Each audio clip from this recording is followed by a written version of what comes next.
Becky Watts. It's really hot anyway because of the microwave. At home in Bristol before she disappeared. The 16-year-old is described by her family as quiet and shy. She was your typical teenage girl. Lots of selfies, music, fashion.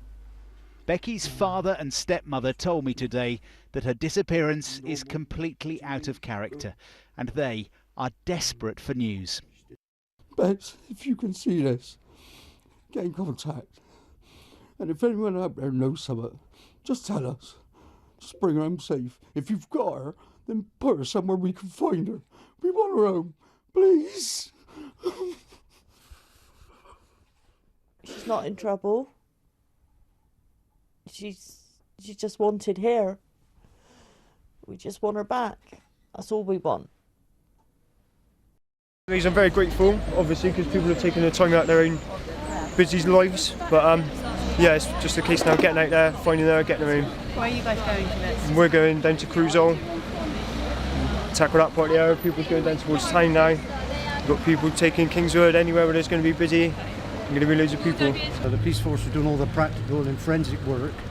So we were, as a family, would hope that we could do some practical stuff, putting out circulars, generally talking to people, stopping them. I'm surprised that even some people hadn't seen it on the media yet, you know. You'd obviously think it's been broadcasted quite, you know, a lot over the last few days. But no, they haven't, so it's nice to be able to maybe talk to people on the street, give them a leaflet. And it's awareness more than anything, you know, it's the 6th day now, so there's a lot of anxiety with the family at the moment. And in particular the parents. Darren's here this evening, he's gone on a search. So, you know, we're hoping that, with hope, you know, so we're going to be successful, let's bring this to a successful conclusion. You've each got flyers of Rebecca. There's no certain areas, just wherever you think that they should be, or that you think you should keep an eye out, please do.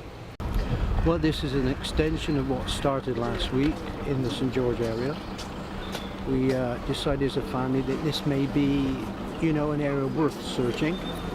It's very open, you know, there may be something, some item perhaps, I don't know. We have to leave that to the individual's intuition to think that, you know, this may be of use to it, the investigation. So this is why it's just to broaden the search to remain positive, irrespective of any negativity that may come our way. Be united as a family to show Darren that we're with him 100%, and that we're doing what he's not able to do at the moment because of his emotional state. Yeah, we're extremely concerned for Becky. She's been missing now for almost 6 days, away from the home address. She's not been in contact with any of her family and friends, and she's not told anyone where she intended to go. So yeah, we're extremely concerned, and obviously as time goes by, that concern is only increasing. As you'd expect, it's a 16-year-old missing girl, young lady that's been taken away from the home, or taken herself away from the home address. So the family are very, very distressed by that, and we're trying to support them as best we can through that, but it's an extremely difficult period for them. At this stage, do you believe that any third party, another person's been involved in Becky's disappearance? This is very much a missing person search. We're trying to look for Becky, and we'd ask for the public support in helping us. If there's any sightings, it doesn't matter how small the information is, I'd really ask those people to come forward and just tell us if they believe they've seen her, or if they have information they believe might be relevant to my inquiry. Are you checking CCTV footage at all? Yes, we are checking CCTV footage, again, around the home address, with the purpose of trying to ascertain the direction of travel away from the address by Becky on the morning that she went missing. This is the moment police moved in to arrest 2 criminals at the heart of one of the biggest manhunts in recent years. Want to be compliant and assist us, yeah? Just put your hands like that for me, alright? Everyone was desperate to find 16-year-old Becky Watts, who had disappeared without trace from her home in Bristol. Please come home. We love you so much.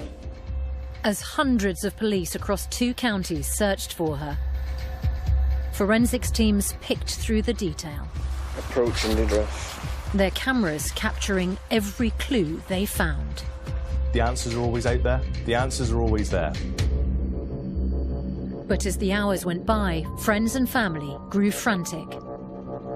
Something has happened, and we need to find her, and we need to find her fast. Now the police's own recordings reveal that behind closed doors, detectives suspected 2 people did know where Becky was. I know you've got something to tell us. I can see it in your face. With time running out and the life of a missing 16-year-old girl at stake, how would they crack the case? The whole investigation is just set up to make sure that if she's still alive, we save life. That's our primary objective.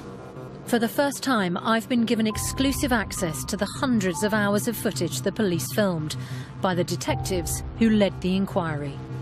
It's a remarkable insight into the police investigation as they raced to uncover what had happened to Becky. Have you hurt her? No, I haven't hurt her. Do you know if she's alive? Well, no. The video clips you just saw were in relation to the missing persons case of Rebecca Watts from Bristol. As a Bristol resident myself, I remember when this all kicked off. It started off as a missing persons case and turned into something much, much worse. This is the kind of thing you hear about in horror movies or TV shows. You never expect it to happen right round the corner from you. The police station in which they were interrogated is my local station, so this hits very hard and very close to home. Rebecca Watts, also known as Becky Watts, was last seen at her home in St George, Bristol on the morning of the 19th of February 2015. In the house with her was her stepmother Angie, her stepbrother Nathan, and his girlfriend. But little did they know that Nathan's girlfriend was there as a ruse, while Nathan went upstairs and attempted to kidnap Becky. Or so that is what he claims. He tried stuffing her in a suitcase to quote-unquote scare her, but ended up suffocating and killing her. He fled the house with Becky in a suitcase and drove off back home. Shauna was complicit because she gave an alibi for Nathan. The alibi was Nathan was never there and she heard thumping down the stairs that should be Becky storming out of the house. They pretended to not know what's going on and even shared posts helping search for Becky. A true evil within a person. Bubbly, feisty, she had a wicked sense of humour. You and Angie were essentially putting a family together. Yeah. As many families are put together nowadays. Many are like that now, yeah. So how did you go about it?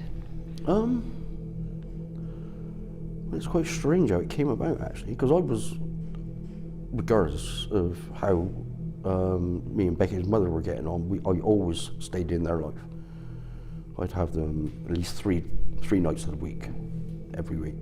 And but when things started to go a bit pear-shaped in that department, I mean, Angie stepped in, we'd already met, and she stepped in and just took over and just made everything nice. How did your relationship with Nathan develop? That was quite strained to begin with. He didn't want anyone interfering with him and his mother. So at the stage where you and Angie got together, Nathan was 12, Danny was 4, Becky was 2. And suddenly Angie wasn't all his. Yeah, exactly. So how did he respond towards the other children? With Danny, he was fine. Absolutely fine with Danny. They just went straight up into their bedroom and started on the video games and things. But no, he never bothered much with Becky at all. When he was 19, he came to the house with girls in a car. Tell me about that. Yeah, well, I thought it was one of his many pranks. So what happened? Well, you had these young girls, they didn't look any more than 12 in Becky's car, 4 of them. And he pulled up, he got out of the car, he was grinning, and they started to get out of the car. I went, "What are you doing, Nave?" "No, I don't want, they ain't even getting past my gate, let alone go in the house." So take them back to wherever you found them, and it was the parents or whatever, you just take them back now, because this ain't funny, that's all. So this is borderline paedophilia. Do you wish now that you had gone further with that you had maybe Well, gone I do now, yeah. But do you think that day, looking back on that, there were warning signals then? And in hindsight, yeah, there was a lot of what we call warnings now. And I've been beating myself up for over a year now for not, taking grasp of the situation. The CCTV presented earlier when the police officer was speaking was Nathan Matthews picking up a saw from a local B&Q, the equivalent to the United States Home Depot, to cut up Becky's body in their bathtub. You heard that right. He accidentally or purposefully murdered his stepsister, kidnapped her from her home in a suitcase, and proceeded to cut her up with a saw in their bathtub. Shauna claims she never knew what was going on or where Becky was, but presented here is Shauna picking up a gravel bag, sponges and other equipment to clean up their mess. No way she did not know what was going on, and yet she was not charged with murder, but was charged with manslaughter. These two are evil people. They even spoke to one another about picking up young girls. So this is a frequent occurrence. This is another telling situation that should have been reported earlier. But we cannot blame the family for not knowing. I'm sure if we were in their shoes, we would not know any better. We don't think of our family as sadistic killers, especially towards their step-siblings. I am Detective Superintendent Mike Courtier, and I have an update on the Becky Watts investigation. As a result of new information received late last night, we attended at a house at Barton Court in the Barton Hill area of Bristol. The information suggested that Becky's body had been cut up, and a search at the new location resulted in the discovery of body parts. Although formal identification procedures have not yet been completed, we have made Becky's family aware of this discovery. As a result of this latest development, a further 3 men and 2 women have been arrested on suspicion of assisting an offender. They remain in police custody at this time, as do the man and woman arrested on suspicion of Becky's murder. This is devastating news for Becky's family and friends, and our thoughts are with them. We will continue to offer every support we can to them during this terrible ordeal. The investigation into the disappearance of Becky Watts is now a murder inquiry. All day, forensic teams have been at work inside this house in East Bristol, and a tent has been erected over the garden. On the other side of the city, officers are combing a second property inside and out. And at her home, evidence is also still being gathered. It's 11 days since the 16-year-old went missing. On Saturday, 2 people were arrested. Police have now revealed that was on suspicion of kidnap. The pair have now been arrested on suspicion of Becky's murder. Becky's family are understandably distraught, and we are working closely to support them at this very difficult time. Today, detectives also made an urgent appeal for information about a black Vauxhall Zafira estate car with the registration plate HY06HYA. Becky was last seen at home in Crown Hill at 11:15 a.m. on Thursday, February the 19th. Her family reported her missing the next day, and 3 days later her father made this appeal to her. Bex, if you're watching this, please come home. We love you so much.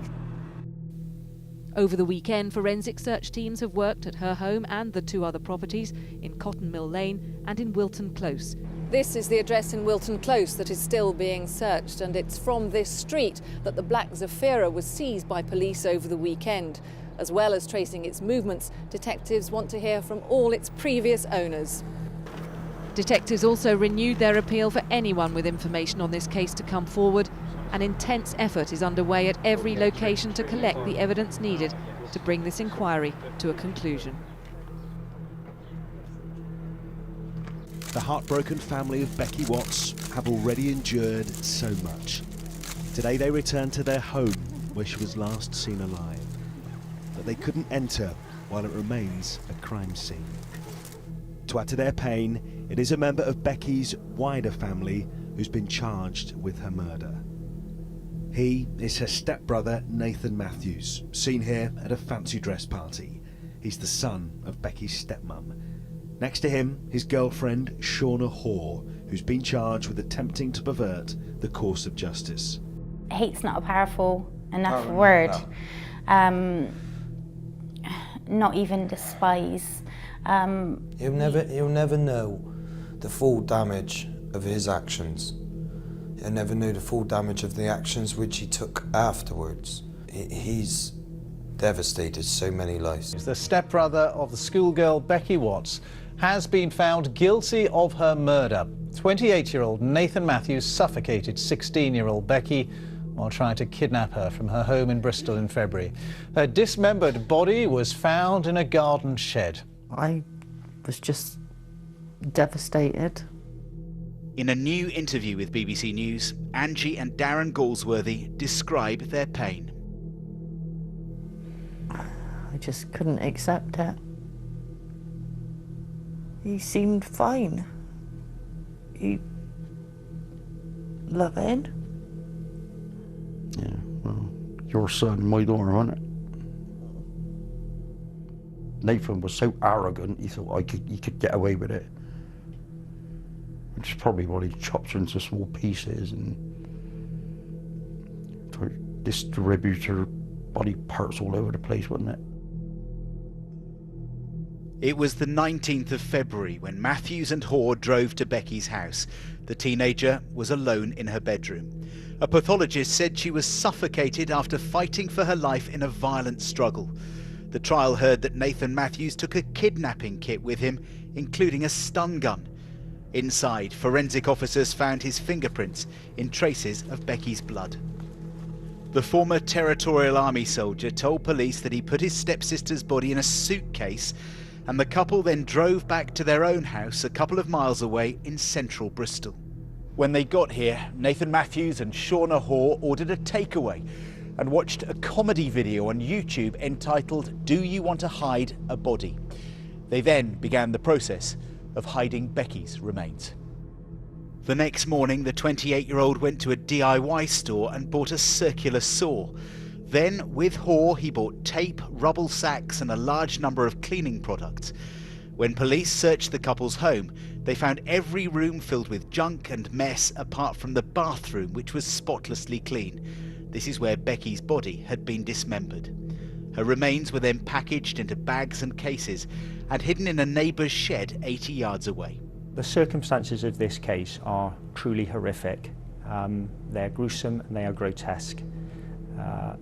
To dismember a human body is a very, very unusual occurrence, and for it to happen in these circumstances after a stepbrother kills his stepsister is just despicable and brutal. Shauna Hoare told the trial she was entirely innocent and was terrified of Matthews herself. But the prosecution likened her to Lady Macbeth, saying they acted as a team. There's only one way of paying for the sort of crime they've done, and that's by losing their own life. This is Becky's room. Becky Watts would have been 17 now. Her family say after losing her and knowing how she was killed here, their lives can never be the same again. In court, you heard the counsel say that 2 years earlier, Becky had told a friend that Nathan had described in graphic detail how he planned to kill her. Yeah, that was the first we heard of it in the court. I think what I'm struggling to understand is it would have been terrifying because apparently he told her several times in graphic detail. And yeah, I just don't understand why she didn't come to us. I would, if they were going to hang him, I would pull the lever, so no one else would have to carry that guilt. She was just perfect, feisty, funny. She could make like good situation out of anything bad. She'd always make you laugh as well. This would be when she got past her fears and got a bit of confidence in herself. In his first ever interview, Dan Watts told Sky News he believes Matthews is too dangerous to ever be released. What's your reaction to the prison sentences that they got? Life with him, but minimum 33 years, 17 years for Shauna. Still not enough for him or her. Do you think he should ever be released from prison? No. Why not? Because it wouldn't be safe for like teenagers or anyone. There'd be 61 when he gets out and they'll still be looking for teenagers because it's gone in the head. In police interviews, Matthews always claimed Becky's death was an accident. In reality, he and his girlfriend were planning to kidnap her for sex due to a fixation with teenagers. Becky was killed on her brother Dan's 20th birthday. What does that day signify for you now? What does that mean? I've got no idea. People say, like, you can't let it, like, get you down in that, but obviously that's the day my sister was taken. Will you ever be able to mark that day again? I doubt it. It's either just, like, pay tribute to my sister or party twice as hard for her, so... Once a key member of this family, Nathan grew up with Becky and Dan, the big brother they never had. Oh, look at this, Dad.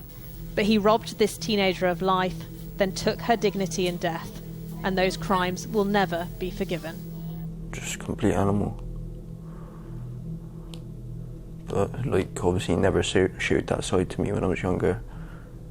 Just betrayal from him is unbelievable. What for you would mean justice for Becky? Him dead. Or throw him in a room with, like, our family and then watch what happens. The video I'm about to play parts of is parts of Nathan's confession to the police at Patchway Police Station, my local station. He cries a lot, but only because he's been found out. He shows no remorse for what he's done. He's more worried about hearing his girlfriend's name and knowing that he's going to spend the rest of his days in the can. Be sure to stick around or skip past the interrogation if you don't want to see it. There are some updates regarding him and Shauna that I'm sure you'll love to hear. This interview is being recorded at Patchway Police Station in Bristol. It is now Tuesday, the 3rd of March 2015, and it's exactly 12 midday.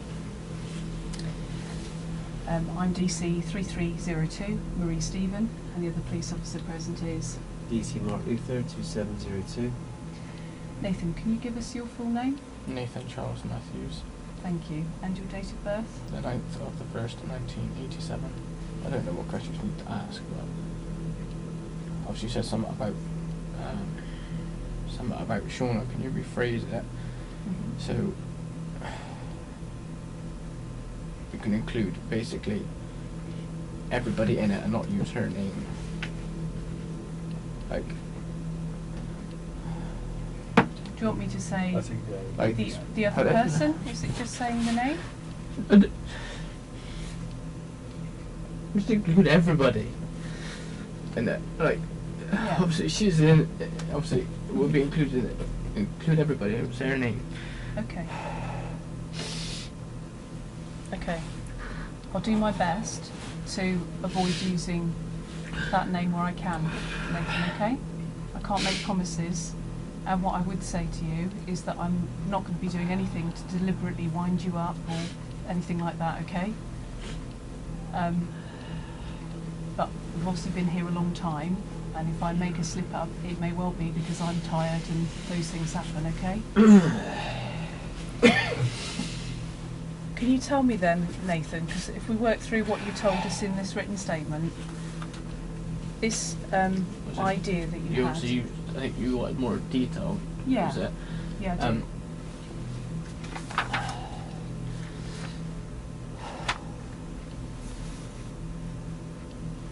Obviously I should be able to go into more detail. Mm-hmm. Remember that discussion we had before coming in, though? Huh? Remember the discussion we had before coming in?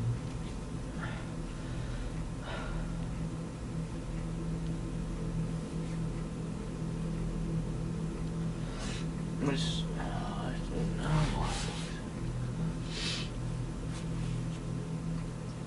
There are a couple of Are ways... you gonna have to read that statement? No. There are a couple of ways we could get around it. I don't want that to be read to someone.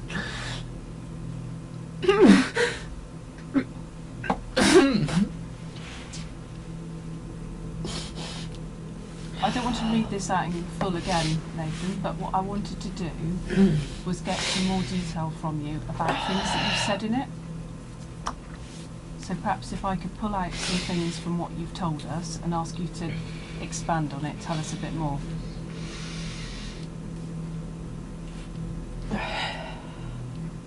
Does that sound all right? How about if we start with this idea you had about scaring Becky?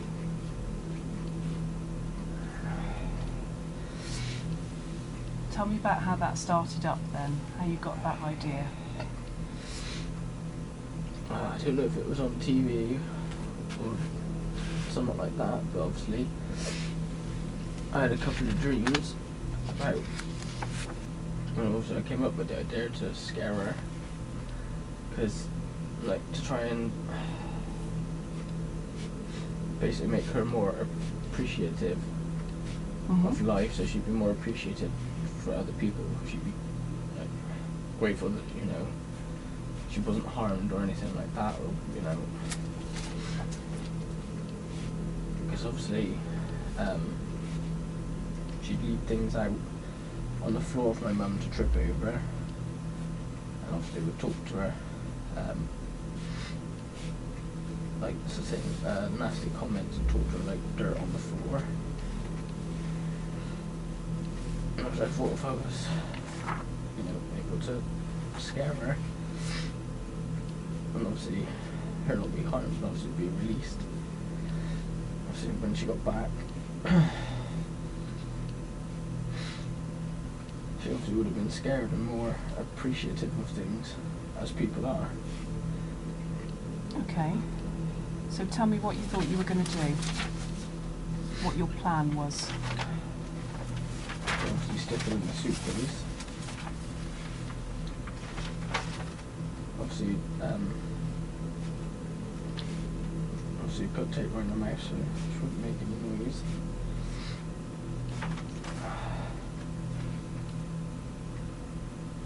And then I don't want to interrupt you, Nathan, but just one thing, it might be difficult to hear this later. Do you reckon you could speak up a bit?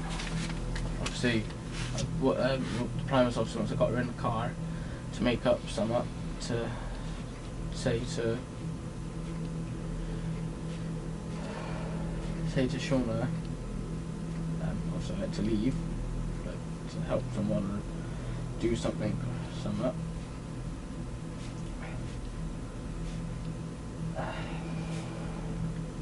And obviously I was gonna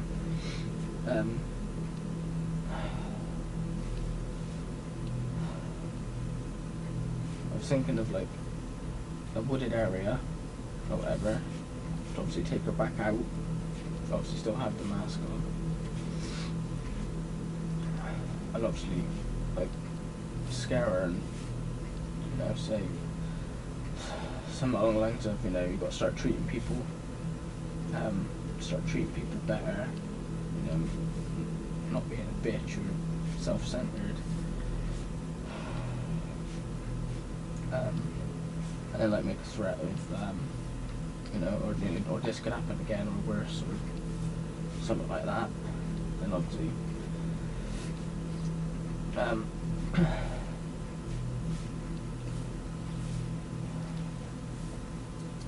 I hadn't figured out exactly how to obviously walk away after, without obviously, I don't know if she'd try and follow. I'm assuming she wouldn't have followed because out of fear we wouldn't want to follow someone who just obviously has done that, and obviously would have come back.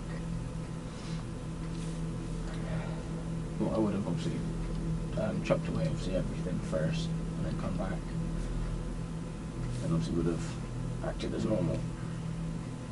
Kept going back to my mum's, obviously acted as normal.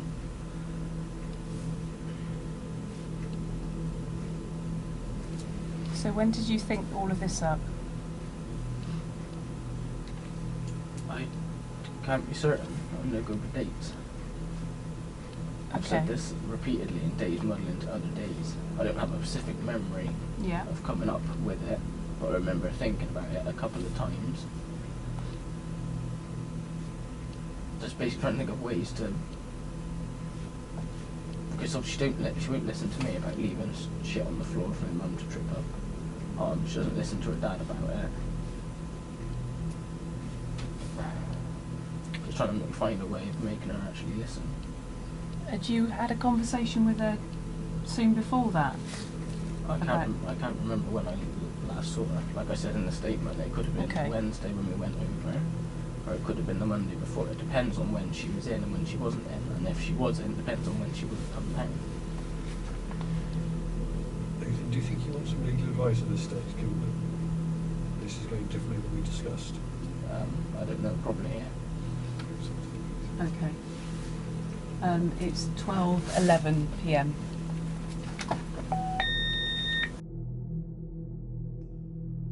Since their arrest and their charges, both Shauna Hoare and Nathan Matthews have been attacked in prison. Shauna had to be resuscitated twice due to how badly she was beaten. She was also rumoured to have been given out free pedicures in order to make friends in prison because of how much she was despised by her inmates. Nathan has also been attacked multiple times, with boiling water with sugar and boiling butter. It's safe to say, these people are not liked by anyone, even the people behind bars who may be as sadistic as them. Nothing can ever bring Becky back, but justice was served, and these people are going to be scarred physically and mentally till the day they die. For those that didn't know about the case, I hope this video has been of use. I hope you have found it interesting, and I hope you have enjoyed watching it. I'm sorry if I am a bit stuttery and all over the place, but this is the first of many videos to come, and I thought if I can share true crime stories from the United Kingdom, I can be a service of people, and I can inform people of what goes on around me. I see a lot of videos regarding United States crimes, so why not mix it up a bit? For those that didn't know about the story, I hope you've learned something. For those who knew, I hope you have found me somewhat interesting and maybe learned something that you didn't know before. So I'm going to thank you all for watching, and I will see you all on the next one.